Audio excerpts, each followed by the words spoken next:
আসসালামু আলাইকুম ওয়া রাহমাতুল্লাহি ওয়া বারাকাতুহু। আলহামদুলিল্লাহ ওয়াসসালাতু ওয়াসসালামু আলা রাসূলিল্লাহ। আসলাফ একাডেমি কর্তৃক আয়োজিত রুকিয়া ধারাবাহিক দার্সে আপনাদেরকে স্বাগতম। ইনশাআল্লাহ এই দার্সে আমরা আলোচনা করব রুকিয়ার আগে জানতে হবে, অর্থাৎ রুকিয়ার প্রস্তুতি। ইতিপূর্বে আমরা জেনেছি কি কি সমস্যার কারণে রুকিয়া করতে হবে বা কি কি সমস্যার কারণে রুকিয়া করা যেতে পারে, সমাজে প্রচলিত কুসংস্কার এবং সে সমস্ত যে সমস্ত সমস্যায় রুকিয়া করা যায় তার নেচার কি, তার ধরন কি, তার প্রকার ইত্যাদি। এবার আমরা ইনশাআল্লাহ আলোচনা করব যে রুকিয়া আমরা কিভাবে করব সেদিকে। অর্থাৎ এতক্ষণ আমরা সমস্যা নিয়ে আলোচনা করেছি, এখন থেকে আমাদের শুরু হবে সমস্যার সমাধান। তো এই দার্সের আলোচ্য বিষয় রুকিয়ার উত্তম পন্থা, অন্য কারো রুকিয়া করা বা অন্য কারো কাছে রুকিয়া করা, রুকিয়া ফলপ্রসূ হওয়ার পূর্ব শর্ত, রুকিয়ার জন্য অপরিহার্য তিনটি বিষয়, রাকি ও রোগীর প্রতি সাধারণ নির্দেশিকা, রাকির গুণাবলী, এই সমস্ত বিষয়। আসলে রুকিয়া বিভিন্নভাবে করা যেতে পারে। প্রথম যে বিষয়টা আসবে সেটা হলো যে রুকিয়ার মাধ্যমে প্রথমে সমস্যার নির্ণয়ের চেষ্টা করা, যে জিনের আসলের লক্ষণ আছে, জাদুর আসলের লক্ষণ আছে। এর দ্বারা এই না যে আমি বলে দিতে পারবো সে জাদুতে আক্রান্ত, সে জিনের আসরে আক্রান্ত। অনেক সময় আমরা দেখি যে লাইভেও অনেক ভাইয়েরা আমাদের যারা আছেন যে লাইভে সমস্যা শুনে হুটহাট করে বলে দিচ্ছেন যে আপনার এই সমস্যা, আপনার ওই সমস্যা। তো এত তাড়াহুড়া প্রবণ হওয়া বিষয়টা আসলে ভালো নয়। আর রুকিয়ার মাধ্যমে প্রথমত আমরা নির্ণয় করার চেষ্টা করি আসলে তার সমস্যাটা কি একান্তই জিন জাদু বদনজর অস্ত্র সংক্রান্ত, নাকি এটা কোন মানসিক রোগ অথবা শারীরিক রোগ। এরপর কমন রুকিয়া বা কোনো নির্দিষ্ট রুকিয়া নিজে পড়ুন। এটা হলো সর্বোত্তম যে রুকিয়া আপনি নিজে পড়বেন। আপনি রুকিয়ার আয়াতগুলো মুখস্থ করবেন, রুকিয়ার কিতাব খুলে খুলে রুকিয়া পড়বেন যদি শুদ্ধ করে পড়তে পারেন। এবং অবশ্যই প্রতিটা মুসলমানের কোরআন শুদ্ধ করে পড়তে পারা উচিত এবং এতটুকু যোগ্যতা থাকা উচিত। কোনো রাকির সরাসরি রুকিয়া শুনুন, কোনো রাকির কাছে যান, গিয়ে সরাসরি রুকিয়া শুনতে পারেন। এখানে একটা বিষয় হলো যে অনেক সময় রুকিয়ার ক্ষেত্রে দীর্ঘ একটা ফি ধরা, অনেক বেশি ফি ধরা হয়ে থাকে। এটা অনেকের পক্ষে সম্ভব হয়ে ওঠে না। যদিও আমাদের চিকিৎসা যা দিচ্ছেন, আমাদের যারা ডক্টর যারা আছেন তারাও এই একই কাজ করছেন, প্রচুর পরিমাণে ফি তারা গ্রহণ করছেন।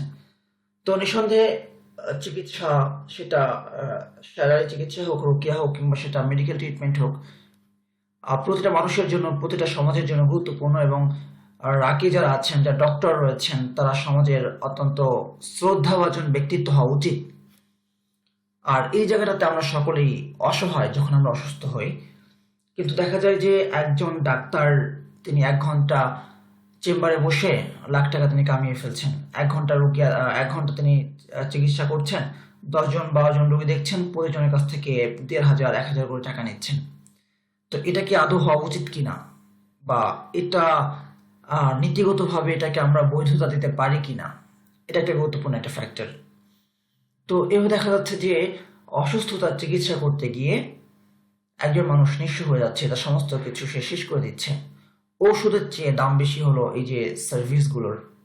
তো তাহলে সেবা হলো কোথায়? তো যা হোক, যেটা যে সেই ক্ষেত্রে আমাদের একটু মনে রাখা উচিত, বিশেষ করে কোরআন মাজিদের মাধ্যমে যে চিকিৎসা, এই কোরআন মাজিদ আমাদের নয়, এই কোরআন মাজিদ কোনো প্রোডাক্ট নয়, এটা বিক্রিও করা যায় না। সর্বোচ্চ আমরা কোরআন মাজিদ দিয়ে শ্রম দিয়ে কিছু পড়ে তো পড়ছি যে আমরা তো আল্লাহ সুবহানাহু ওয়া তাআলার কাছে প্রত্যাশা করছি সাওয়াবের, আমরা সুন্নাহ চিকিৎসা বলছি। সুতরাং এমন যেন না হয় যে রুকিয়ার জন্য কেউ ফিরে যাচ্ছে, রুকিয়া করতে পারছে না টাকার অভাবে, এটা যেন না হয়। কারণ এই কোরআন মাজিদ আমার নয়। তবে হ্যাঁ, রুকিয়ার জন্য টাকা গ্রহণ করা জায়েজ আছে, কিন্তু যে দিতে পারছে না, ফুল টাকা যে পে করতে পারছে না, অবশ্যই তাকেও আমরা সার্ভিস দিব, তাদেরকেও আমরা বঞ্চিত করবো না। এই বিষয়টা একটু আমাদের মাথায় রাখা উচিত। রুকিয়ার অডিও শুনুন। সবসময় কারো কাছে গিয়ে রুকিয়া করা সম্ভব হয় না, অথবা রাকি সময় নাও পেতে পারে, বা স্বাভাবিক যে একটা ফি সে গ্রহণ করবে, তারও তো সারাদিন এখানে সময় দিতে হচ্ছে। একজন রোগীর পিছনে 2 জন রোগী, 3 জন রোগী, 3 জন রোগীকে সময় দেওয়ার পরে একজন রাকির পক্ষে অন্য কোনো কাজ করা সম্ভব না, তার একটা বেলা সময় চলে যাবে। তো সে কি করে তার সংসার চালাবে, সে কি করে জীবিকা নির্বাহ করবে? সো তাকে তো অবশ্যই একটা ফি গ্রহণ করতে হবে। রুকিয়ার অডিও শুনুন, তো অনেক সময় রুকিয়ার অডিও শোনার দ্বারা ফায়দা হয়। মাঝে মধ্যে সরাসরি রাকির কাছে রুকিয়া করব, বাকিটা সময় নিজের রুকিয়া শুনবো। আর যদি পারা যায় যে রুকিয়া শুনবো অডিও আর নিজের রুকিয়া পড়বো। তো যাই হোক, আমরা বিভিন্ন ধরনের রুকিয়া দেখলাম, যে অডিও শোনা, সরাসরি কোন রাকির কাছে রুকিয়া করা এবং রুকিয়া নিজে পড়া। এগুলোর মধ্যে সর্বোত্তম কোনটি? আর রুকিয়া নিজে নিজে করাই উত্তম, যেটাকে আমরা বলছি সেলফ রুকিয়া। কোরআনে এই প্রকার রুকিয়ার কথা এসেছে, যেমন আল্লাহ বলেন, বলো আমি পানাহ চাইছি। অর্থাৎ কোরআন মাজিদে আল্লাহ জায়গায় জায়গায় যে বলছেন, কুল আউযু বিরাব্বিল ফালাক, কুল আউযু বিরাব্বিন নাস, তুমি বলো আমি পানাহ চাইছি রব্বুল ফালাকের কাছে। এই যে পানাহ চাওয়া, এটাই তো রুকিয়া। তো এটা আল্লাহ বলতে বলছেন, নিজেকে বলতে বলছেন। একজন মুমিন সে নিজে পড়তে পারবে না, এটা কি হতে পারে? এটা কল্পনা করা যায়? একজন মুমিন সে বিশ্বাস করছে, সে আল্লাহর কালামকে সে আল্লাহর কালাম হিসাবে জানে, অথচ সে এই কালাম পড়তে পারে না। এটা কি মেনে নেওয়া যায়? তো যারা পড়তে পারে না, আমাদের আলোচ্য বিষয় তারা না, এটা তার ব্যর্থতা। এই পড়তে না পারা কখনো কোনো ব্যক্তির ক্ষেত্রে ওজর হতে পারে না। কুরআন মাজিদ পড়তে না পারা কোনো ব্যক্তির ক্ষেত্রে ওজর হতে পারে না। রাসূল সাল্লাল্লাহু আলাইহি ওয়াসাল্লাম বলেন, এই উম্মতের 70,000 ব্যক্তি কোনো হিসাব ছাড়াই জান্নাতে চলে যাবে। কোনো হিসাব ছাড়াই 70,000 ব্যক্তি এই উম্মার জান্নাতে চলে যাবে। রাসূল সাল্লাল্লাহু আলাইহি ওয়াসাল্লাম বলেন, তারা হলো ওই সমস্ত ব্যক্তি যারা কারো কাছে ঝাড়ফুঁক চায় না, লা ইস্তারকুন, যা কারো কাছে কোনো ঝাড়ফুঁক চায় না, গিয়ে বলে না যে আমাকে একটু রুকিয়া করে দিন। অর্থাৎ সে আল্লাহ সুবহানাহু ওয়া তাআলা কালাম পড়তে পারে, নিজের পড়ার উপর সে আস্থা রাখে যে ইনশাআল্লাহ আল্লাহ সুবহানাহু ওয়া তাআলা তার কালাম, তার পাঠকেই তিনি গ্রহণ করবেন, তিনি নিজেই রুকিয়া করবেন। তিনি আল্লাহর কাছে আশ্রয় চাইছেন। তো আমার সমস্যার জন্য আমি আল্লাহর কাছে যেভাবে চাইতে পারবো, অন্য কারো সমস্যার জন্য ওভাবে কিন্তু আমি চাইতে পারবো না। কারণ আমার সমস্যা আমি সবচেয়ে বেশি ফিল করছি, তখন আল্লাহকে সবচেয়ে বেশি কাছে আমি অনুভব করছি। সুতরাং নিজের রুকিয়া করার দ্বারা সবচেয়ে ফায়দা বেশি হয়। তো এদের একটা গুণ হলো যে তারা আল্লাহর প্রতি আস্থা রাখে, যার ফলে তারা কারো কাছে ঝাড়ফুঁক চায় না, নিজেদের রুকিয়া নিজেরাই করে। উদাহরণস্বরূপ, আপনি মা, আপনার সন্তানের কান্নাকাটি, আপনার মনে হচ্ছে যে বদনজর আক্রান্ত হয়েছে। তো কি হচ্ছে, হুজুরের কাছে যাচ্ছে, পানি পড়া আনতে যাচ্ছে। তো হাদিয়া দিয়ে যদি হুজুরের কাছ থেকে পানি পড়ানো হয়, সেখানে আপনি কতটুকু আন্তরিকতা পাবেন, কতটুকু ইখলাস পাবেন, কতটুকু সেখানে হৃদয় পাবেন, হৃদয়ের মিক্স, কি বলে এটাকে, হৃদয় মিশিয়ে সেই কারি বা সেই ইমাম পড়ছেন। কিন্তু আপনি মা হিসাবে আপনি আপনার সন্তানের জন্য যতটা আন্তরিকতার সাথে সূরা ফাতিহা পড়তে পারবেন, সূরা ইখলাস পড়তে পারবেন, সূরা ফালাক পড়তে পারবেন, সূরা নাস পড়তে পারবেন, আয়াতুল কুরসি পড়তে পারবেন। তো আপনার সন্তানের যদি বদনজরের প্রবলেম হয়, আপনি নিজেই পড়ুন, নিজেই পানিতে ফু দিন, নিজে আপনি আপনার সন্তানকে সে পানি পান করান, আপনি নিজেই আপনার সন্তানকে ফু দিয়ে দিন, আপনি নিজেই আপনার সন্তানকে কাছে বসিয়ে তেলাওয়াত করুন। এটা সর্বোত্তম, এটা সর্বোত্তম। তো একজন ওয়াইজ বলছিলেন যে আমি একবার একটা ওয়াজে গেলাম, ওয়াজে যাওয়ার পরে সেই ওয়াইজ বলছেন, আমার কাছে এক ব্যক্তি এলো, ব্যক্তি এসে দোয়া চাইলো যে আমার জন্য একটু দোয়া করেন, আমার স্ত্রী সন্তান সম্ভবা যেন আমার এবার একটা ছেলে হয়। আগেবার তো মেয়ে হয়েছে, আগে দুবার মেয়ে হয়েছে, এবার যেন আমার একটা ছেলে হয়। তখন সে বক্তা বললেন, সে ব্যক্তির হাতটা নিজের মাথায় নিয়ে বললেন যে আপনি একটু আমার জন্য দোয়া করে দেন। বলে কেন? আপনি আলেম, আপনি শ্রদ্ধেয় ব্যক্তিত্ব, আপনি দোয়া করবেন। তিনি বলছেন যে আসলে আমি দোয়া করলেই যদি তোমার ছেলে সন্তান হতো, তাহলে তো আমার 3টা মেয়ে হইতো না। আমারও 3টা মেয়ে। প্রথম মেয়ের পর আমি দ্বিতীয়বার একটা ছেলে আশা করেছি, দ্বিতীয় মেয়ের পর আমি তৃতীয়বার একটা ছেলে আশা করেছি, কিন্তু 3টাই আমার মেয়ে। বিষয়টা এটা যে আল্লাহ সুবহানাহু ওয়া তাআলা তাকদীর লিখে রেখেছেন, আল্লাহ সুবহানাহু ওয়া তাআলার কাছে চাইতে হবে। দোয়ার মাধ্যমে তাকদীর আল্লাহ সুবহানাহু ওয়া তাআলা পরিবর্তন করেন। সুতরাং আমি আমার নিজের জন্য যেভাবে চাইবো, অন্য কেউ কিন্তু সেভাবে আমার জন্য চাইবে না। ভাগ্য যারা চেষ্টায় থাকে না, যারা, তারা এই যে বিভিন্ন ধরনের টিয়ার মুখে কাগজ বের করে আনা, তারপরে তীর বের করা, তারপরে পাখি কোন দিকে উড়ে যাচ্ছে এটা লক্ষ্য করা, এরকম বিভিন্নভাবে, অথবা আংটির মাধ্যমে, হাত দেখিয়ে যে ভাগ্য জানার চেষ্টা করে, অথবা রাশির মাধ্যমে, এই কাজ তারা করে না। কারণ গায়েব জানার চেষ্টা করা তো কুফরি, এবং আগুনে লোহার শাক দিয়ে চিকিৎসা করে না, এটা জাহিলিয়াতের একটা চিকিৎসা পদ্ধতি। তারা তাদের রবের উপরই ভরসা রাখে, আসলে রবের উপর যে ভরসা রাখে সে এইভাবে ভাগ্য জানার চেষ্টা করতে পারে না, সে অন্যের কাছে ঝাড়ফুঁক আশা করে না, এটা আর কি। আর ঝাড়ফুঁক বলতে এখানে আসলে শারিয়া সম্মত ঝাড়ফুঁকের উদ্দেশ্য বিষয়টা এরকম নাও হতে পারে। কেউ কেউ ব্যাখ্যা করেছেন যে যেটা ইসলাম সম্মত ঝাড়ফুঁক না। তো ইসলাম সম্মত ঝাড়ফুঁক হলেও সমস্যা নাই, কারণ আমরা এখানে ইসলাম সম্মত ঝাড়ফুঁক যে আশা করছে, অন্যের কাছ থেকে আশা করছে, এখানে বলা নেই যে সে জান্নাতে যাবে না, বলা হচ্ছে যে অন্যের কাছে চায় না, সে বিনা হিসাবে জান্নাতে যাবে, অর্থাৎ সে মর্তবায় অন্যদের চেয়ে অনেক বেশি অগ্রগামী। এটি বুখারীর হাদিস। তবে অন্য আমরা এখানে বলতে চাইছি যে আগের হাদিসে জানা গেল যে অন্যের কাছে ঝাড়ফুঁক যে ব্যক্তি করবে না সে অবশ্যই শ্রেষ্ঠ, কিন্তু অন্যের কাছে শরিয়া সম্মত পদ্ধতিতে ঝাড়ফুঁক চাওয়াটা অবশ্যই জায়েজ। আয়েশা রাদিয়াল্লাহু তাআলা আনহা বলেন, রাসূল সাল্লাল্লাহু আলাইহি ওয়াসাল্লাম যখন অসুস্থ হতেন নিজেই মুআওয়াযাতান মানে সূরা ফালাক ও সূরা নাস পড়তেন এবং ব্যথার জায়গায় ফু দিতেন। রাসূল সাল্লাল্লাহু আলাইহি ওয়াসাল্লাম অসুস্থ হলে নিজে সূরা ফালাক পড়তেন, সূরা নাস পড়তেন এবং নিজে ফু দিতেন। একবার যখন রাসূল সাল্লাল্লাহু আলাইহি ওয়াসাল্লামের ব্যথা বেশি বেড়ে গেল কোরআনের বরকতের আশায়, তখন আমি তার হয়ে পড়তাম এবং ব্যথার স্থানে ফু দিতাম, হাত বুলাতাম। তো এই দ্বারা বোঝা গেল যে অন্যের জন্য রুকিয়া করা জায়েজ। রুকিয়া ফলপ্রসূ হওয়ার পূর্ব শর্ত। রুকিয়ার মাধ্যমে আমরা কি আশা করি? রুকিয়া আসলে কি? রুকিয়া হলো সরাসরি আল্লাহর কাছ থেকে সমস্যার সমাধান গ্রহণের একটি মাধ্যম। রুকিয়া হলো দোয়া যেখানে সরাসরি আল্লাহর কাছ থেকে আমরা সমাধান চাইছি। সুতরাং রুকিয়ার ফল পেতে হলে রাকিকে আল্লাহ তাআলার আদেশ নিষেধের বিধানগুলো মেনে চলতে হবে।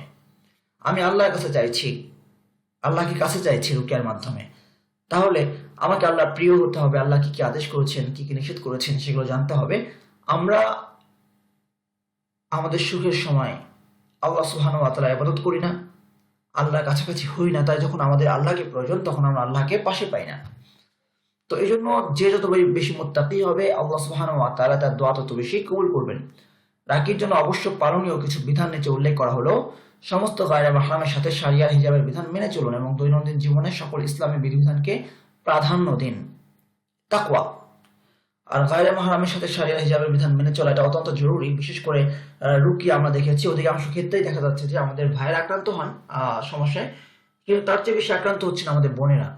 তো আমাদের বোনেরা যখন রুকিয়া করতে আসেন তো তখন তারা হিজাব পড়ছেন কিনা, তারা হিজাব মেনটেন করে আসছেন কিনা, কারণ আপনি ফিতনার সম্মুখীন হতে পারেন। প্রতিটা মানুষের অনেকে কানের কাছে মুখ নিয়ে পড়ে, অবশ্যই কানের কাছে নিয়ে পড়া উত্তম। আর সেই কানের কাছে কি করে একজন বোন হলে কি আপনি সরাসরি মুখ নিয়ে কানের কাছে নিয়ে যাবেন? প্রতিটা মানুষের শরীরটাকে স্মেল আছে, এটা কি ফিতনা না? এটা অবশ্যই ফিতনা। তো এভাবে রুকিয়া না করা, কোনো মাইক সিস্টেম হতে পারে অথবা বড় কাগজ মুড়িয়ে তারপর পড়তে পারেন যেন তার কানে সরাসরি সে আওয়াজটা যায়, এভাবে বিভিন্ন সিস্টেম আমরা ফলো করতে পারি। কিন্তু অবশ্যই এতটুকু দূরত্ব বজায় রাখতে হবে যে আমার নিঃশ্বাস সরাসরি যেন তার গায়ে স্পর্শ না করে এবং কোনোভাবে যেন তার শরীরের সাথে ন্যূনতম কোনো টাচ না লাগে, এবং সে পরিপূর্ণ হিজাব মেনটেন করছে কিনা এবং তার সাথে কোনো মাহরাম এসেছে কিনা, এবং অবশ্যই সেই মাহরাম অবশ্যই নারী না হওয়া, কোনো পুরুষ হওয়া। অর্থাৎ অনেক সময় দুজন বোন একসাথে আসেন, একজন রুকিয়া করেন, তো এরকম না হওয়া। অবশ্যই বোনের সাথে কোনো পুরুষ মাহরাম আসা, এটা জরুরি। কেন জরুরি? কারণ হলো যে ফিতনার সম্ভাবনা থেকে এটা বেশি দূরে। তো কুফরি, তাবিজ এবং এই জাতীয় কোনো শিরকি বা বিদাতি চিকিৎসা গ্রহণ করলে তা আগে বর্জন করুন এবং আল্লাহর প্রতি বিশ্বাসকে দৃঢ় রাখুন। তো এটা রাকির জন্য না, এটা মূলত যিনি রুকিয়া করছেন বা যার রুকিয়া করা হচ্ছে তার জন্য এটা প্রযোজ্য। অর্থাৎ আপনি কুফরি তাবিজ, আপনার কাছে কোনো তাবিজ আছে কিনা এটা আপনি খুলে দেখুন কোনো তাবিজ আছে কিনা, এবং এই তাবিজের মধ্যেও কোনো সেহের আছে কিনা, শিরক আছে কিনা, সমস্ত তাবিজকে আগে বর্জন করুন। কারণ রুকিয়া হলো আল্লাহ সুবহানাহু ওয়া তাআলার উপর তাওয়াক্কুল। দোয়া কবুলের জন্য পূর্ব শর্ত হলো আল্লাহ সুবহানাহু ওয়া তাআলার প্রতি তাওয়াক্কুল। ইয়্যাকা না'বুদু ওয়া ইয়্যাকা নাস্তাঈন, শুধু তোমারই ইবাদত করি, শুধু তোমারই সাহায্য চাই, এটা হলো তাওয়াক্কুল। এরপর বলছি ইহদিনাস সিরাতাল মুস্তাকিম, আপনি আমাদেরকে সরল পথ দেখান। তো প্রথমে তাওয়াক্কুল দেখাতে হবে, সেই তাওয়াক্কুলের জন্য আমাদেরকে তাবিজ বর্জন করতে হবে। শুধুমাত্র আল্লাহ সুবহানাহু ওয়া তাআলার প্রতি আস্থা প্রকাশ করে তারপর আমরা রুকিয়া করব। নিয়মিত ঘরে সূরা বাকারার আমল জারি রাখুন। নিয়মিত ঘরে সূরা বাকারার আমল জারি রাখুন। সূরা বাকারার আমল অত্যন্ত গুরুত্বপূর্ণ। সূরা বাকারা যে ঘরে তেলাওয়াত করা হয় সেই ঘরে জিন থাকতে পারে না। তারপরে নারী হন কিংবা পুরুষ দৃষ্টি অবনত রাখুন। নারী হলে শাড়ি পর্দার বিধান মেনে চলুন। যিনি রুকিয়া করছেন, ডাকে অবশ্য পালনীয় কিছু বিধান নয়, এটা রুকিয়া যার করা হচ্ছে তার, যে যদি নারী হন তাহলে কিংবা পুরুষ, দৃষ্টি অবনত রাখুন। এই ফিতনা আজকে আমরা সকলে আক্রান্ত, অনেকেই আক্রান্ত হয়ে যায় যে আমরা যখন মোবাইলের সামনে আমাদের স্ক্রল করতে থাকি, নারীর ছবি আসছে, পুরুষের ছবি আসছে, বোনেরা পুরুষদের ছবিকে এড়িয়ে যাচ্ছে না, ভাইয়েরা বোনদের ছবি এড়িয়ে যাচ্ছে না। এই বিষয়টা লক্ষ্য রাখা উচিত। নারী হলে শাড়ি পর্দার বিধান মেনে চলুন। ঘরে কোনো ছবি, মূর্তি, ভাস্কর্য থাকলে আগে সরিয়ে ফেলুন। যে ঘরে আপনি রুকিয়া করছেন, রুকিয়ার মাধ্যমে আল্লাহ সুবহানাহু ওয়া তাআলা সাহায্য চাচ্ছেন, সাহায্য আল্লাহ সুবহানাহু ওয়া তাআলা, তার জন্য তার সৈন্যবাহিনী, তার প্রেরিত যে ফেরেশতাগণ আসেন, তারা তো আসবেন না, রহমতের ফেরেশতা সেই ঘরে আসে না। রাসূল সাল্লাল্লাহু আলাইহি ওয়াসাল্লাম বলেছেন, লা ইয়াদখুলুল মালাইকাতু বাইতান ফিহি কালবুন আও তাসাবির। যে ঘরে মূর্তি আছে, যে ঘরে কুকুর আছে, সেই ঘরে রহমতের ফেরেশতা প্রবেশ করেন না। সুতরাং ছবি, মূর্তি, ভাস্কর্য এগুলো থাকলে সরিয়ে ফেলুন।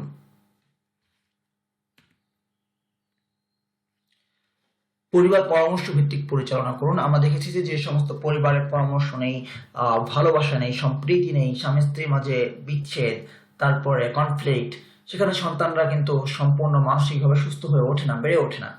আর এই সুস্থ হয়ে উঠছে না, তার আবল তাবল আচরণ, তার অসামঞ্জস্যপূর্ণ আচরণকে অনেক সময় অনেকেই জিনের সমস্যা বলে ভাবতে পারে। এজন্য পরিবারটাকে সুস্থ করা উচিত। এটা একটা ইউনিট, এটা ইনস্টিটিউট, সোশ্যাল ইনস্টিটিউট হলো পরিবার। এখানে আমাদের সন্তানরা সমাজে সামাজিক আচরণ শেখে, এখান থেকে সোশ্যালাইজেশনটা শেখে। তো এই বিষয়টা গুরুত্বপূর্ণ। তারপরে সন্তানের নৈতিক শিক্ষার ব্যাপারে যত্নবান হন। সন্তানকে সঠিক সময় বিয়ে দিন।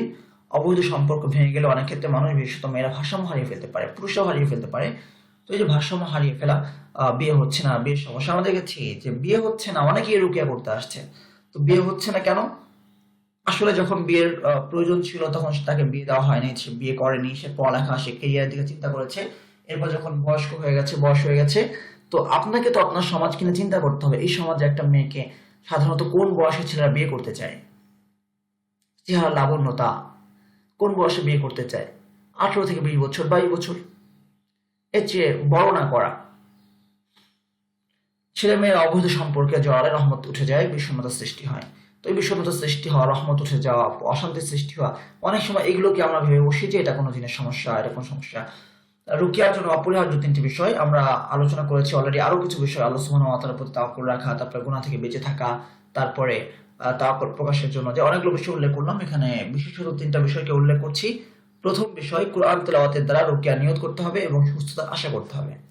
কোরআন তেলাওয়াত করছি, রুকিয়ার যে আয়াতগুলো পড়ছি, তেলাওয়াতের আশায় না, এই নিয়ত করতে হবে ইনশাআল্লাহ এর ওসিলে আল্লাহ সুবহানাহু ওয়া তাআলা আমাকে সুস্থ করবেন এবং আমার সমস্যা দূরীভূত করবেন। আল্লাহর উপর পূর্ণ আস্থা নিয়ে পড়তে হবে।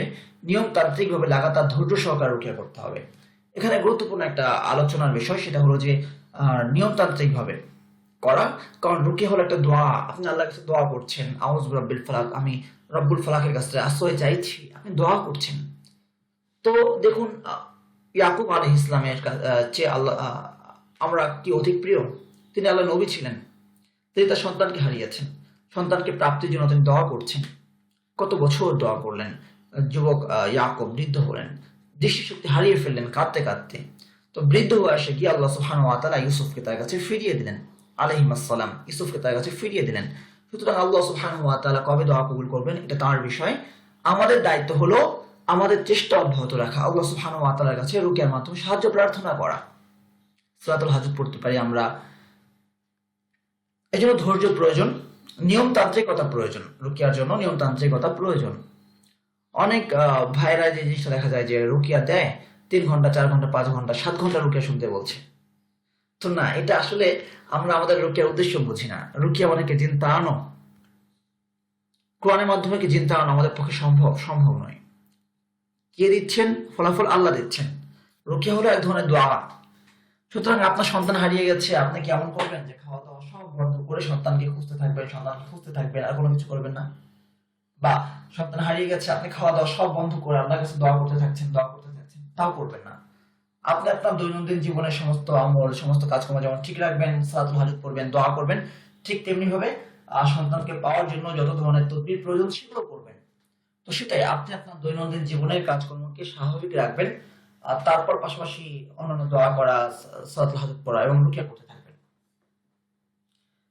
আপনি 1 ঘন্টা রুকিয়া শুনছেন, আপনি যদি 7 ঘন্টা রুকিয়া শুনেন, নিয়মিত 7 ঘন্টা আপনি রুকিয়া শুনছেন, সুস্থ থাকলেও তো আপনি অসুস্থ হয়ে যাবেন। আপনি কয়েক ঘন্টা বসে থাকতে পারবেন। যে অনেক সময় দেখা যায় যে লং টাইম ধরে রুকিয়া করা হচ্ছে, 7 ঘন্টা 8 ঘন্টা। তো একটা মানুষ 7 ঘন্টা সে কি করে বসে থাকে? তাকে 7 ঘন্টা সে কানের কাছে একটা মানুষ পড়বে, সে তো সুস্থ মানুষ অসুস্থ হয়ে যাবে। তো এই বিষয়গুলো আমাদের লক্ষ্য করা উচিত। এবার আমরা রুকিয়ার পূর্বে আরো কিছু বিষয় উল্লেখ করতে চাই। রাকি ও রোগীর প্রতি সাধারণ কিছু নির্দেশিকা, যেমন রোগী নারী হলে মহিলা রাকি দ্বারা রুকিয়া করতে হবে। রাকি যদি পুরুষ হয় অবশ্যই শারীরিক হিজাবের বিধান যথাযথভাবে মানতে হবে। রুকিয়ার সময় রাকি পুরুষ হলে রোগীর সাথে অবশ্যই এক বা একাধিক মাহরাম থাকতে হবে। মাহরাম আগে অবশ্যই শরীর প্রোটেক্ট করবেন, সূরা ফালাক, নাস পড়বেন, সূরা ফাতিহা পড়বেন, আয়াতুল কুরসি পড়বেন। তারপরে যে দোয়াগুলো আছে, হাসবিয়াল্লাহু লা ইলাহা ইল্লা হুয়া আলাইহি তাওয়াক্কালতু ওয়া হুয়া আল-আরশিল আযীম, আউযু বিল্লাহি মিনাশ শাইতানির রাজীম, যে দোয়াগুলো আছে এই দোয়াগুলো পড়ে অনেক সময় দেখা যায় যে একজন জিন আরেকজনকে আক্রান্ত করতে পারে, আশেপাশে মানুষ এফেক্টেড হয়। এজন্য বিশেষত জিনের সমস্যা থাকলে শিশুদেরকে সেখান থেকে নিরাপদ দূরত্বে রাখবেন। শরিয়ার বিধানসমূহ যথাসাধ্য মেনে চলতে হবে, অন্যথায় রুকিয়া দ্বারা উপকৃত হওয়া দুরূহ ব্যাপার। শরিয়ার বিধানসমূহ যথাসাধ্য মেনে চলতে হবে, অন্যথায় রুকিয়া দ্বারা উপকৃত হওয়া দুরূহ ব্যাপার। রাকি ও রোগী উভয়ের জন্য উত্তম হলো অজুর সাথে কিবলামুখী হয়ে বসা। রুকিয়া কোরআন দেখে পড়ার চেয়ে মুখস্থ করা উত্তম, এটা রুকিয়ার জন্য অধিক ফলপ্রসূ। রাকি যথাসম্ভব অর্থের দিকে লক্ষ্য রেখে পাঠ করবেন, এতে করে কোন আয়াত পড়ছেন সে আয়াতের ইফেক্ট আপনার অন্তরে, সে আয়াত আপনার তাওয়াক্কুল বাড়ছে সে আয়াতের প্রতি। উদাহরণস্বরূপ মাঝে তুমি ইস্তেহার, তোমরা যা কিছু এনেছো সবকিছু জাদু, ইন্নাল্লাহা সাইয়ুবতিলুন, নিঃসন্দেহে আল্লাহ তা ধ্বংস করবেন। যখন আপনি আয়াতটি পড়বেন এবং অর্থের দিকে লক্ষ্য করবেন, তখন আল্লাহ সুবহানাহু ওয়া তাআলার কোরআনের সামনে যতকে তুচ্ছ মনে হবে। এই যে আপনার তাওয়াক্কুল বৃদ্ধি পাচ্ছে, এটার দ্বারা প্রভাব বেশি হয়। এই জন্য অর্থের প্রতি লক্ষ্য করে পড়বেন। এই জন্য অবশ্যই রাকিকে কিছু কোয়ালিফাইড হওয়া উচিত। যারা প্রফেশনাল রাকি হবেন কিছু কোয়ালিফাইড হওয়া উচিত। শুধু কোরআন মাজিদ শুধু করে পড়তে পারলে না রোগী রাকি হয়ে গেলেন, বিষয়টা এরকম না। আপনাকে কাউন্সিলিং জানতে হবে, আপনাকে রুকিয়ার অর্থগুলো বুঝতে হবে, আয়াতগুলোর অর্থ বুঝতে হবে, কোন রোগীর ক্ষেত্রে কোন আয়াত বেশি বেশি প্রভাবিত করছে এবং সে আয়াতের অর্থটা আসলে কি, তার প্রবলেম নির্ণয় করার চেষ্টা করা। এই বিষয়গুলো গুরুত্বপূর্ণ। রুকিয়া ফলপ্রসূ হওয়ার জন্য ইয়াকিন গুরুত্বপূর্ণ। ইচ্ছা করলে রুকিয়ার মাঝে মাঝে এবং শেষে পানি অন্তলে ফু দিতে পারেন, পাশে পানি রাখবেন। পানি স্প্রে জিনের রোগীদের ক্ষেত্রে অনেক ফলপ্রসূ। পানি স্প্রে, যখন পানি রাখবেন সে পানিতে ফু দিবেন, সে পানিতে স্প্রে করতে পারেন, তারপর সে রোগী সে পানি পান করতে পারে, সংরক্ষণ করে রাখতে পারে, সে পানিতে গোসল করতে পারে। জিন ও জাদুর রোগীর ক্ষেত্রে পড়া পানি ও পড়া তেল বিশেষ প্রভাব সৃষ্টি করে। রুকিয়ার সময় মাঝে মধ্যে রোগীকে পড়া পানি স্প্রে করা যেতে পারে এবং রোগীর ব্যথার স্থানে তেল মালিশ করা যেতে পারে। এতে করে রোগীর শরীরে অবস্থান করা দুর্বিষহ হয়ে ওঠে জিনের জন্য। রোগী যদি গায়ে মাহরাম না হয় তবে রাকি রোগীর মাথায় কিংবা ব্যথার স্থানে হাত থেকে পড়বে। দেখুন আমি কিন্তু বলেছি গায়ে মাহরাম না হলে। যদি গায়ে মাহরাম হয়, অর্থাৎ যদি পর্দা করা ফরজ হয় রোগীর সাথে, তাহলে শরীরে স্পর্শ করবে না। তো আমার স্পর্শ মনে আছে যে আমরা আমাদের বড়দের থেকে যেভাবে শুনেছি, যেভাবে শিখেছি, যদি একান্ত প্রয়োজন হয় যে কোনোভাবে জিন যাচ্ছে না, খুব সমস্যা হচ্ছে, তো সেক্ষেত্রে আমি লিখেছিলাম রবের আশ্রয়ে লিখেছিলাম যে হাতে গ্লাভস পরে রোগীর মাথায় রাকি হাত দিয়ে ই করতে পারে, রুকিয়া করতে পারে। রোগীর মাথায় হাত দিয়ে এবং গ্লাভস পরে রুকিয়া করতে পারে যদি একান্ত প্রয়োজন হয়। তো আগে যখন কিছুদিন রুকিয়া করেছি বিশেষ কিছু প্রয়োজনে একটা সেন্টারে, তো এরকম একজন রোগী যাচ্ছে না, তো মাথায় হাত রেখে, তার স্বামী ছিলেন, আমি রুকিয়া করলাম, বড়দের থেকে শিখেছি। তো এইটা সেখানে একজন ইন্টার্ন রাকি, সে এটা দেখলো, দেখার পর পরবর্তীতে সে একজন বাচ্চা রোগী এসেছে, তার সমস্যা আছে কিনা সে জানে না, সে তার মাথায় হাত দিয়ে সে রুকিয়া করা শুরু করলো। তো বিষয়টা আমার কাছে আসলো এবং সে বলছে যে আপনি তো পড়েছেন। দেখলাম যে আসলে আমাদের কোনো কাজ যেটা একান্ত প্রয়োজনীয় সেটা অন্যের জন্য ফিতনার কারণ হয়ে দাঁড়াচ্ছে। যেন আমি সে মত থেকে সম্পূর্ণরূপে ফিরে এসেছি, যত প্রয়োজন হোক আপনি কোনো রাকি যেন কোনো রোগীর গায়ে হাত না দেয়, এটা ফিতনার দরজা খুলে দেয়। তো এবং সেটাই হয়েছে যে আমাদের কাছ থেকে যারা রোগিয়া শিখেছে, আমরা কখনো হাত দিয়েছি, তাই যেটা বৈধতার একটা স্রোত বানিয়ে নিয়েছে, নিজেদের প্রবৃত্তি পুরো একটা মাধ্যম বানিয়ে নিয়েছে। সেদিন একজন বোন আসলেন, তার কিছু প্রবলেমের কথা বললেন এবং সে সমস্ত প্রবলেম শুনে যাদের জিনের সমস্যা, যাদের সমস্যা, এমন কিছু আমার মনে হলো না, তাকে মানসিক সমস্যাগ্রস্ত মনে হলো আমার কাছে।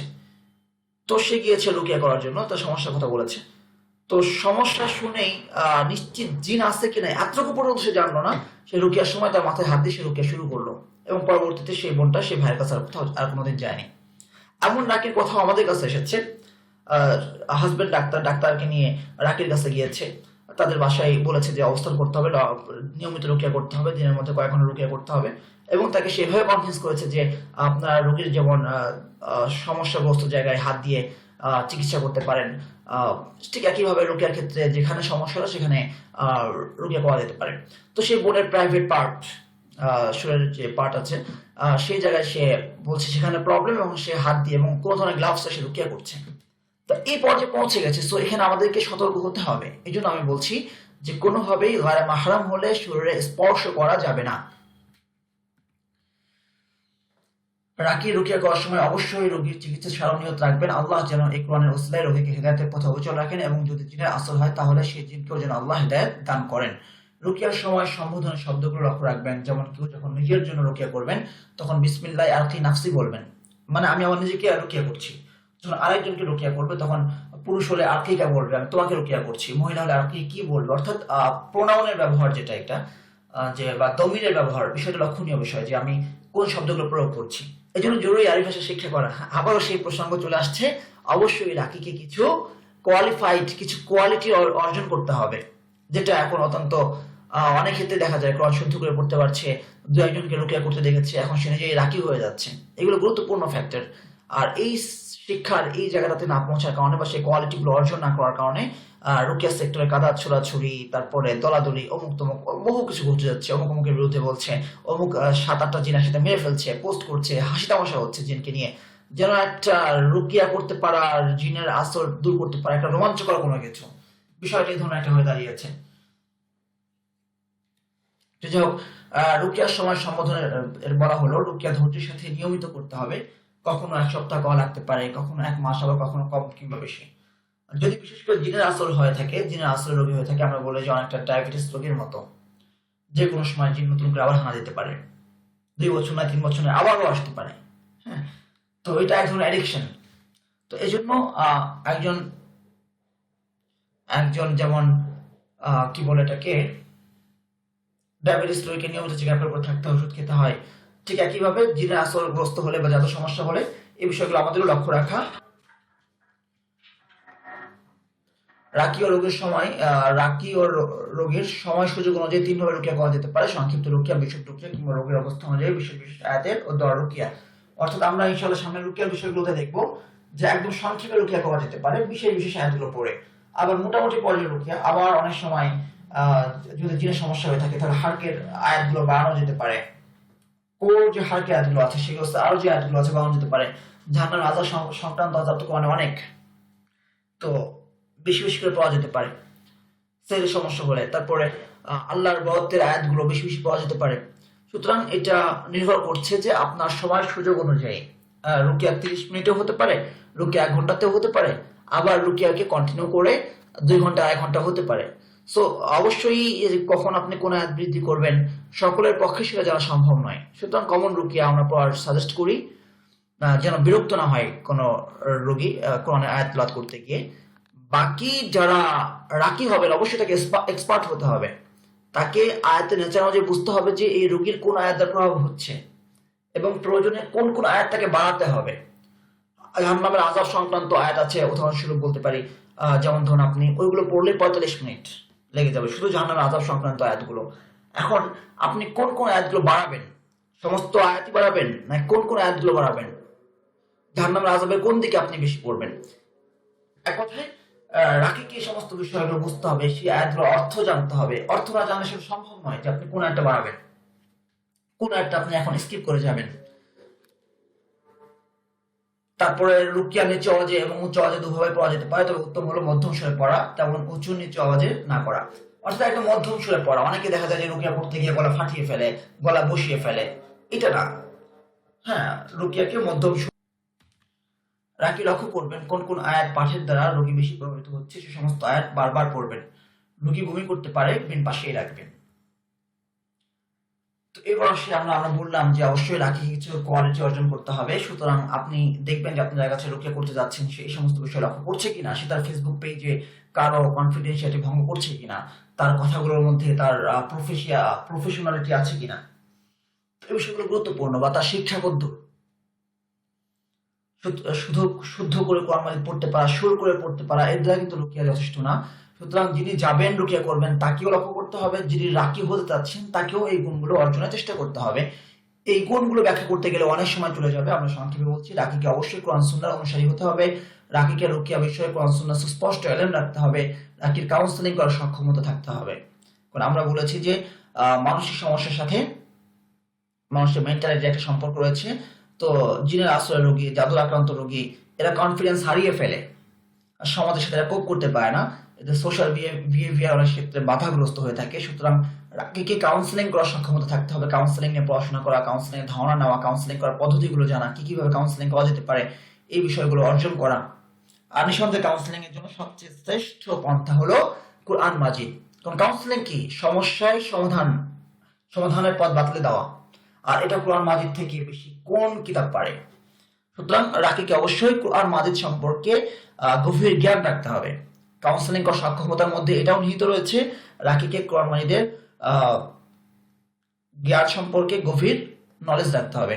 আর রোগীর সাথে পেশাগত সম্পর্ক রক্ষা করা, যে আপনি যে রোগীর সাথে কথা বলছেন সেটা যেন হাসি ঠাট্টার পর্যায়ে পৌঁছতে না যায়। অবশ্যই সম্পর্কটা পেশাগত হওয়া উচিত। পেশাগত সম্পর্ক বলতে আমরা বোঝাচ্ছি যে সে যেন আপনাকে ফ্রি সব বলতে পারে। আপনি তার সঙ্গে রাত ব্যবহার যেমন করবেন না, তাকে পাত্তা দিবেন না, এমনও হবে না। আবার একদম মিশে যাচ্ছেন, যেখান থেকে পরবর্তীতে একটা ভিন্ন ধরনের একটা বোন রুকিয়া করতে এসেছে, সে তার প্রয়োজনের কথা বলতে পারে, সমস্যার কথা বলছে, সেই সমস্যা, সেই সুযোগকে আপনি কাজে লাগিয়ে সেটা পেশাগত সম্পর্কের বাইরে চলে যাওয়া, এটা কখনোই কাম্য নয়। গোপনীয়তা, কনফিডেন্সিয়ালিটি রক্ষা করা। দেখা যাচ্ছে যে অনেকেই এই বিষয়টা লক্ষ্য করছে না, বা অমুক এসেছিল, জিন আক্রান্ত হয়েছিল, আপনি তার নাম উল্লেখ করছেন না, কিন্তু কি হচ্ছে, সে তো আপনার এই পোস্টটা পড়ছে, সে তখন ব্যথিত হচ্ছে যে সে আমার সম্পর্কে এরকম লিখলো, সে বললো, কেন বললো? আপনি নাম বলছেন না, কিন্তু কিছু মানুষ তো জানছে, কিছু মানুষ তো বুঝতে পারছে। অনেকে তো নামও বলে দেয়, আশপাশের মানুষদেরকে বলতে থাকে, ফেসবুকে পোস্ট না করলে বলতে থাকে। তো এই বিষয়টা লক্ষ্য করা উচিত। ইকুইটি, কোয়ালিটি এন্ড সোশ্যাল জাস্টিসের প্রতি লক্ষ্য রাখা, যে একজন টাকা দিতে পারছে না, তাকেও আপনি রুকিয়া করুন। কারণ এই কোরআন মাজিদ আপনার নয়, সেই কোরআন মাজিদ আমার নয়। আমি যে কোরআন মাজিদে রুকিয়া করছি এটা আমার নয়। সুতরাং সকলকেই এখানে সুযোগভাবে সমভাবে সুযোগ দেওয়া উচিত। রিলায়েবিলিটি বা নির্ভরশীলতা, একজন রোগী যখন বিশ্বাস করবে যে না, আপনি তার কথাগুলোকে গোপন রাখবেন, আপনি তাকে গুরুত্ব দিচ্ছেন, তখন সে আপনার প্রতি আস্থা রাখবে। আর চিকিৎসকের প্রতি আস্থা রাখাটা জরুরি। সেলফ ডিটারমিনেশন বা রোগীকে তার আত্মপক্ষ সমর্থনের সুযোগ দেওয়া। দেখা যাচ্ছে যে যেটা অনেক ক্ষেত্রে কবিরাজরা করে থাকে, অমুক মানে কি বলে ওটাকে, মরিচ পোড়া দিচ্ছে, কষ্ট দিচ্ছে, রোগী রুকিয়া করতে না চাইলেও, যে না এটা যে ওর জিন করছে, জিন সে চাচ্ছে না, বলা হচ্ছে যে সে চাচ্ছে কিন্তু জিন চাচ্ছে না, তো এটা জিনকে কষ্ট দিতে হবে। বিষয়টা এরকম না। রোগী যদি আপনার কাছে রুকিয়া করতে না চায়, আপনি তাকে রুকিয়া করবেন না। তাকে অবশ্যই তার আত্মপক্ষ সমর্থনের সুযোগ দিতে হবে। দেখা যাচ্ছে অনেকে সুর দ্বারা খোঁচায়, কলম দ্বারা খোঁচায়, এই কাজগুলো করা যাবে না। ডিগনিটি বা সম্মান প্রদর্শন অবশ্যই। অনেক ক্ষেত্রে দেখা যায় যে আমরা শারীরিক যে রোগী, শারীরিক সমস্যায় আক্রান্ত, তাকে তো ঠিকই তাকে রোগী হিসাবে বিহেভ করছি, কিন্তু যখন কেউ পাগল বা কেউ মেন্টালি ডিসেবল কেউ আমাদের সাথে আসে, তখন তার সাথে বিভিন্ন দুর্ব্যবহার করি। হ্যাঁ, জিন ভেবে তাকে তুই তুই করে কথা বলা শুরু করি না, এই কাজগুলো করা যাবে না। সে জিনে আক্রান্ত হতে পারে, কিন্তু আমি কিন্তু তাকে উদ্দেশ্য করে কথা বলছি। তুই সম্বোধন করা, এটা করা, ওটা করা, প্রহার করা, এই কাজগুলো করা যাবে না। অবশ্যই রোগীর একটা সম্মান আছে, যদিও তিনি এই মুহূর্তে বেহুশ, সেন্সলেস, অথবা তিনি জাদুর কারণে বা জিনের কারণে তার মেন্টালি সে ডিসেবল হয়ে গেছে, তার অনুভূতি শক্তি লোপ পেয়েছে, তার আচরণের মধ্যে অসামঞ্জস্যতা রয়েছে, কিন্তু তাকে অবশ্যই সর্বোচ্চ পর্যায়ের সম্মান দিতে হবে। তো এতটুকুই। জাযাকুমুল্লাহু খায়রান, আহসানাল জাযা। আসসালামু আলাইকুম ওয়া রাহমাতুল্লাহি ওয়া বারাকাতুহু।